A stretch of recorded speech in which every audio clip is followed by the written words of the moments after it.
ಹಾರನಹಳ್ಳಿ ಅಂತ ಬರ್ತದೆ, ಹಾಸನ ಜಿಲ್ಲಾದೊಳಗೆ. ಟಿ ವಿಯಾಗ ನೋಡಿರ್ಬಹುದು, ಪೇಪರ್ದಾಗ ಓದಿರ್ಬಹುದು. ಹಾರನಹಳ್ಳಿ ಕೋಡಿ ಮಠದ ಸ್ವಾಮಿಗಳು ಜ್ಯೋತಿಷ್ಯ ಹೇಳ್ತಿರ್ತಾರೆ, ಜಗತ್ತಿನ ಭವಿಷ್ಯ ಹೇಳ್ತಿರ್ತಾರೆ. ಅವ್ರ ಮಠದೊಳಗೆ ಒಂದು ಹೊತ್ತಿಗೆ ಅದ.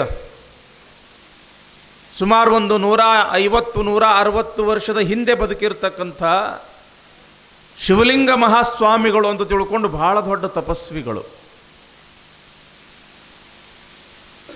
ಆ ಹೊತ್ತಿಗೆ ಇಷ್ಟು ದೊಡ್ಡದದ, ಇಷ್ಟು ಶ್ರೇಷ್ಠ ಅದ. ನಿಮಗೆ ಹೇಳ್ತೀನಿ, ಪ್ರಪಂಚದೊಳಗೆ ಬೇಕಾದವರು ಹೋಗಲಿ, ಅವರ ಭವಿಷ್ಯವನ್ನು ಆ ಹೊತ್ತಿಗೆಯೊಳಗೆ ಬರ್ತದ. ಅವ್ರ ಭವಿಷ್ಯ ಆ ಹೊತ್ತಿಗೆಯೊಳಗೆ ಬರ್ತದೆ. ಅಂಥ ಒಂದು ಅದ್ಭುತವಾಗಿರತಕ್ಕಂಥ ಗ್ರಂಥ. ಆ ಶಿವಯೋಗಿಗಳು ಇರ್ತಕ್ಕಂಥ ಸಂದರ್ಭದೊಳಗೆ ನಡೆದಿರ್ತಕ್ಕಂಥ ಒಂದು ಘಟನೆ ಹೇಳ್ತೀನಿ ನಿಮಗೆ, ಒಂದು ಸತ್ಯ ಘಟನೆ. ಅವರು ಸೇವಾ ಮಾಡಾಕ ರಾಜಶೇಖರ ಅಂತ ಒಬ್ಬ ಹುಡುಗ ಇದ್ದ. ಹಿಂಗೆ ಸೇವಾ ಮಾಡ್ತಕ್ಕಂಥ ಒಬ್ಬ ಹುಡುಗ ರಾಜಶೇಖರ ಅಂತ ಅವನ ಹೆಸರು. ವಯಸ್ಸು 32 ಆಗ್ಯಾವ. ಮನೆತನದಿಂದ ಭಾಳ ದೊಡ್ಡ ಶ್ರೀಮಂತ, ಬಡವ ಅಲ್ಲ, ದೊಡ್ಡ ಶ್ರೀಮಂತ. ಆದರೂ ಅಪ್ಪವ್ರ ಸೇವಾ ಮಾಡೋದಂದ್ರೆ ಅವನಿಗೆ ಭಾಳ ಪ್ರೀತಿ. ಸೇವಾ ಅನ್ನೋದು ಸಾಮಾನ್ಯ ಅಲ್ಲ, ಸೇವಾ ಅನ್ನೋದು ಹಂಗನೂ ಸಿಗುವುದಿಲ್ಲ. 7 ಜನ್ಮದೊಳಗೆ ಯಾರ್ಯಾರು ಪುಣ್ಯ ಮಾಡಿರ್ತಾರ ಅವರಿಗೆ ಮಾತ್ರ ಸೇವಾ ಮಾಡ್ತಕ್ಕಂಥ ಭಾಗ್ಯ ಸಿಗುತ್ತದೆ, ಎಲ್ಲರಿಗೂ ಸಿಗುವುದಿಲ್ಲ. ಹರ ಪೂಜೆ, ಗುರು ಸೇವೆ, ವರ ಪುಣ್ಯವಿಲ್ಲದೆ ಬರಿದೆ ಸುಖ ಭೋಗ ದೊರಕುವುದುಂಟೇ ಆತ್ಮ. ಇಲ್ಲಿ ಗಡಿಗೌಡಗ ಅಪ್ಪಗಳು ಬರ್ತಾರೆ ನೋಡ್ರಿನಿಲ್ಲ. ಅವ್ರ ಪಟ್ಟಾಧಿಕಾರ ಇತ್ತು. ಯಾವಾಗಂತಂದ್ರೆ ಸುಮಾರು ಈಗ ಒಂದು 25 ವರ್ಷ ಆತಂದ್ರೆ ಅವ್ರ ಪಟ್ಟಾಧಿಕಾರ ಆಗಿ 25 ವರ್ಷ ಆಯ್ತು. ನನಗೆ ನೆನಪದ 25 ಹಂಗೆ 27-28 ವರ್ಷ ಆಯ್ತು. ಅವ್ರ ಪಟ್ಟಾಧಿಕಾರದ ಸಲುವಾಗಿ ಸುತ್ತಮುತ್ತ ಈಗ ಹೆಂಗೆ ಅಪ್ಪವರು ಪಾದಯಾತ್ರೆ ಮಾಡಿ ಧರ್ಮ ಪ್ರಸಾರ ಮಾಡಾಕತ್ತಿದ್ರು, ಹಂಗೆ ನಾವು ಅವರು ಹಳ್ಳಿ ಸುತ್ತಮುತ್ತ ಪ್ರಸಾರ ಮಾಡಾಕತ್ತಿದ್ವಿ.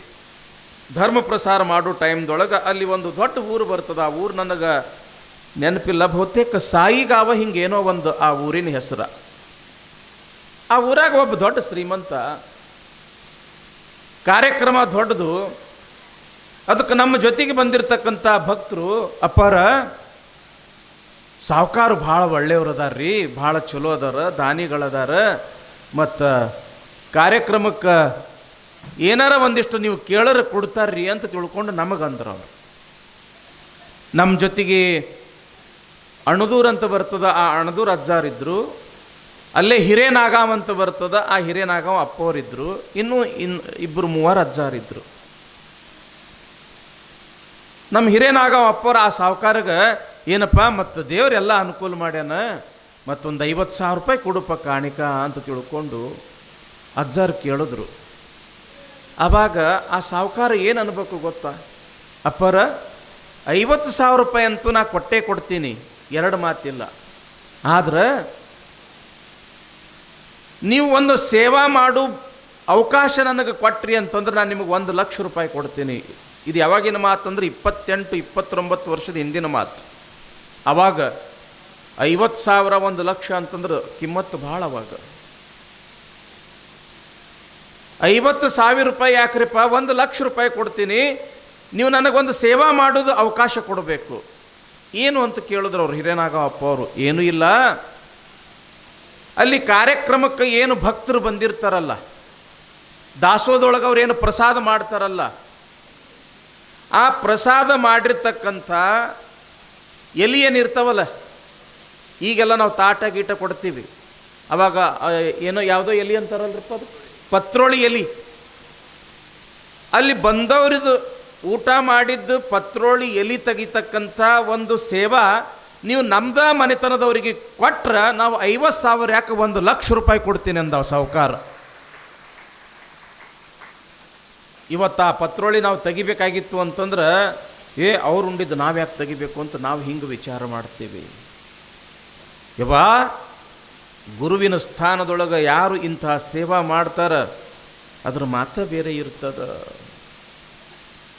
ದುನಿಯಾ ಮೇ ಸಬ್ಸೆ ಬಡಾ ಅಧಿಕಾರ ಸೇವಾ ಅವ್ರ ತ್ಯಾಗ ಸೇ ಮಿಲ್ತಾ ಹೈ ಅಂತ ತಿಳ್ಕೊಂಡು ಮಹಾತ್ಮ ಗಾಂಧೀಜಿ ಅವರು ಹೇಳ್ತಾರೆ. ಸೇವೆ ಮತ್ತು ತ್ಯಾಗದಾಗಿರ್ತಕ್ಕಂಥ ಶಕ್ತಿ ಮತ್ತೊಂದು ಯಾತ್ರೊಳಗೂ ಕೂಡ ಇಲ್ಲ. ನಾವು ಹುಬ್ಬಳ್ಳಿ 3000 ಮಠದೊಳಗೆ ಕಲ್ತವ್ರು ನಾವು ಶಿವಯೋಗ ಮಂದಿರ ಆದ ನಂತರ.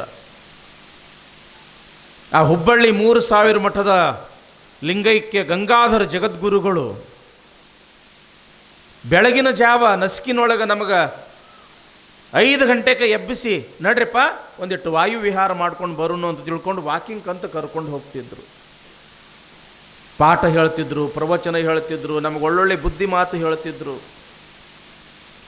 ಒಂದು ದಿವಸ ನಾವು ಇನ್ನೂ ಭಾಳ ಸಣ್ಣವರು, ನಮ್ಮ ಹೆಗಲ ಮೇಲೆ ಕೈ ಹಾಕಿ ಮಸ್ತಕದ ಮೇಲೆ ತಮ್ಮ ಅಮೃತ ಹಸ್ತ ಇಟ್ಟು ಒಂದು ಮಾತು ಹೇಳೋರು ಇಂದಿಗೂ ಕೂಡ ನಮಗೆ ಅದು ನೆನಪಿಗದ.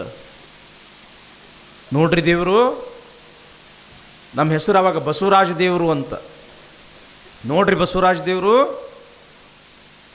ಒಬ್ಬ ನಿಜವಾಗಿರ್ತಕ್ಕಂಥ ಸ್ವಾಮಿ ಆಗಬೇಕಾಗಿತ್ತು ಅಂತಂದ್ರೆ ಸ್ವಾಮಿಯಲ್ಲಿ ಒಂದು ಭಾಳ ದೊಡ್ಡ ಗುಣ ಇರಬೇಕಪ್ಪ.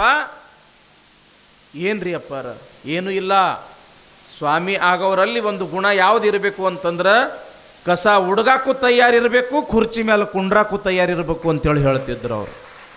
ಕಸ ಹುಡುಗಾಕು ಅಂತಂದ್ರೆ ಸೇವಾ ಮಾಡಕ್ಕ.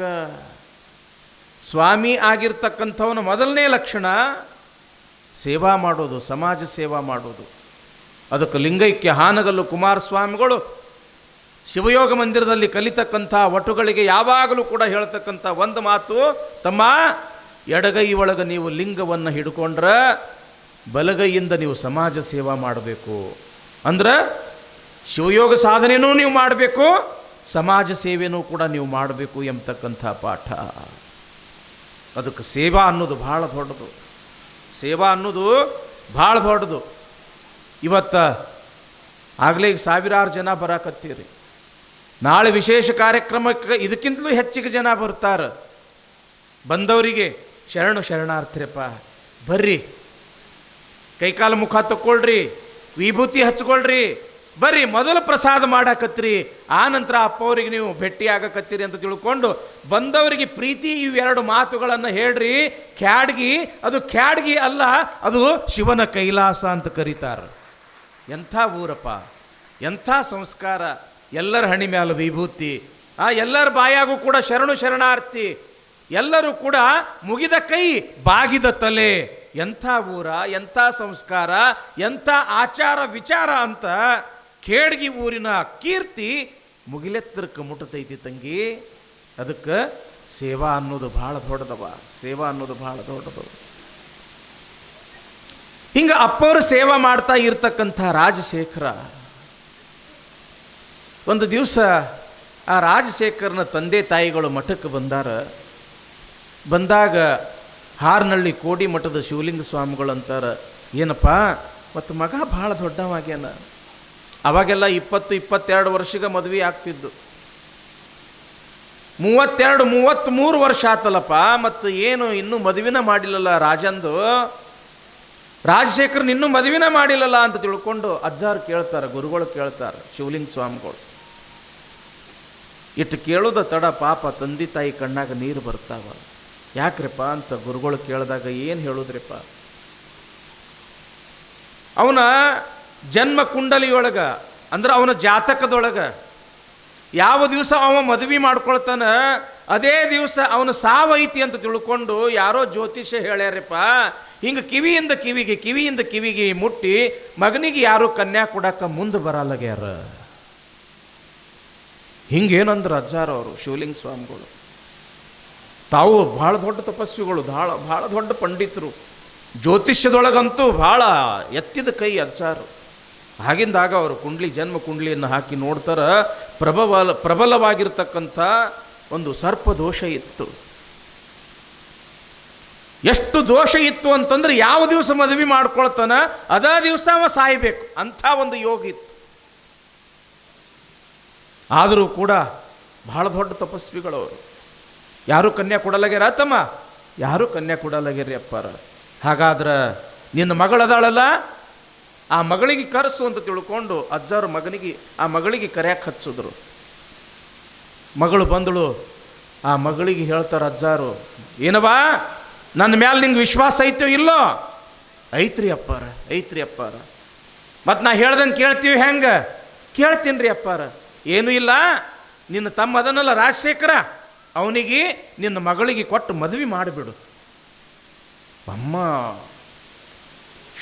ಸ್ತಬ್ಧ ಆಗ್ಬಿಟ್ಳ ಹೆಣ್ಮಗಳು. ಕಣ್ಣಾಗಿ ನೀರ ಬಂದು, ಅಪ್ಪಾರ ಒಂದು ಮಾತು ಅಂತೀನಿ ರೀ, ತಪ್ಪು ತಿಳಿಬೇಡ್ರಿ. ಏನು ಹೇಳವ? ಮತ್ತು ಯಾವ ದಿವಸ ಮದುವೆ ಆಗ್ತಾನೆ ನನ್ನ ತಮ್ಮ, ಅದೇ ದಿವಸ ಅವನು ಸಾವೈತಿ ಅಂತ ತಿಳ್ಕೊಂಡು ಎಲ್ಲರೂ ಹೇಳಾಕತ್ತಾರ, ಎಲ್ಲರೂ ಮಾತಾಡಕತ್ತಾರ. ಗೊತ್ತಿದ್ದು ನನ್ನ ಮಗಳಿಗೆ ಮದುವೆ ಆದ ದಿವಸ ವಿಧವೆ ಹ್ಯಾಂಗೆ ಮಾಡಬೇಕು? ಆವಾಗ ಶಿವಲಿಂಗಪ್ಪ ಅವ್ರು ಅಂತಾರ, ನೋಡು ಮಗಳ, ನೀನು ನನಗೂ ಕೂಡ ಮಗಳಿದ್ದಂಗೆ, ನನ್ನ ಮೇಲೆ ಈ ವಿಶ್ವಾಸ ಇಟ್ಟು ನೀನು ಮಗಳನ್ನು ಕೊಡು.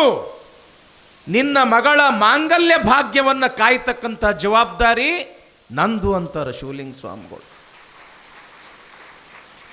ನಿನ್ನ ಅಳಿಯನ ಪ್ರಾಣ ಉಳಿಸ್ತಕ್ಕಂಥ ಜವಾಬ್ದಾರಿ ನಂದು, ನನ್ನ ಮೇಲೆ ವಿಶ್ವಾಸ ಇಟ್ಟು ಕನ್ಯಾ ಕೊಡು. ಆಯಿತು ಅಂತ ತಿಳ್ಕೊಂಡು ಕೊಡ್ತೀನಿ ಅಂತೇಳಿ ಒಪ್ಕೊಂಡ್ಳು.